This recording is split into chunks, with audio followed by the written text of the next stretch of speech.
The U.S. assault ship Kearsarge welcomed one extra guest early this morning. In the orange life jacket, U.S. Air Force Captain Scott O'Grady returned safely after 6 days behind Bosnian Serb lines. 29-year-old O'Grady is said to be in good shape but suffering from hypothermia. His only injury, a slight burn mark on the neck after ejecting from his damaged jet. I spoke to him sometime in the morning from aboard the ship, and he sounded really good. He was just happy. He didn't quite understand that they were making such a big fuss about him, and he was just very pleased that they were able to go in and get him. Today's operation was run by NATO, but the U.S. Marines seen here getting ready last night went in alone to rescue their pilot.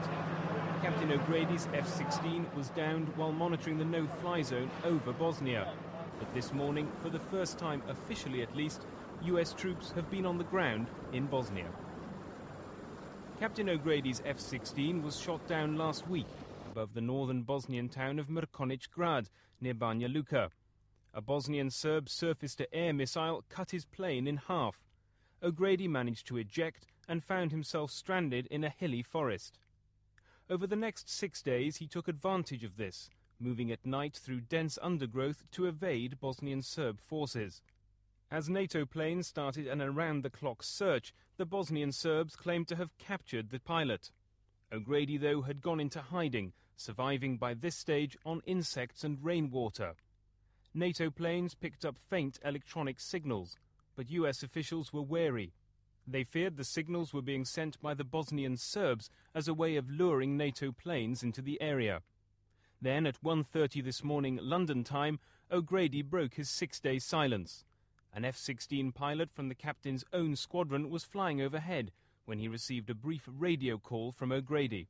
A rescue team was quickly put together. At first light, 2 US CH-53 helicopters carrying 40 US Marines landed in a clearing, covered by F-18 jets and other NATO aircraft. O'Grady scrambled out of his woodland hiding place and across open ground towards his colleagues. As the planes took off, they came under missile and small arms fire from Bosnian Serb forces. There was one surface-to-air missile. It was probably a man-fired, shoulder-fired surface-to-air missile. It missed the target, and I don't think that the helicopters responded in any way to that particular missile. Basically because the people that fired it would have been very, very hard to identify. There was another occasion, and I think just one, if I understood the initial report correctly, where there was some small arms, and I understand that a Marine door gunner exercised the rules of engagement in the self-defense part. We share the relief of his family, his friends, and his loved ones that he is now safe and sound. I can tell you that he's now on a United States aircraft carrier, and we're looking forward to having him back home on American soil. But little has changed on the ground.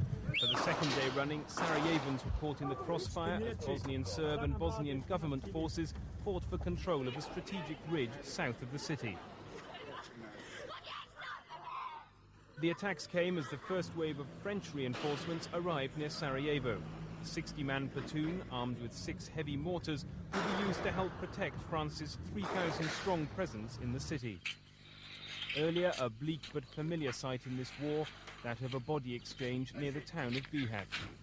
The body of Bosnia's former foreign minister Ivan Ljubijankić was among those handed over by Bosnian Serb forces in exchange for the bodies of 40 Serbian fighters. The helicopter carrying Ljubijankić and his party was hit by a surface-to-air missile as it left Bihać on May the 28th. Here, 4 Royal Welsh Fusiliers arrived back in Britain after being freed by the Bosnian Serbs. The soldiers went straight to hospital after receiving injuries when their armoured car overturned 12 days ago. One sign of hope, though, for the remaining 155 hostages, the International Red Cross may be able to visit them, perhaps as early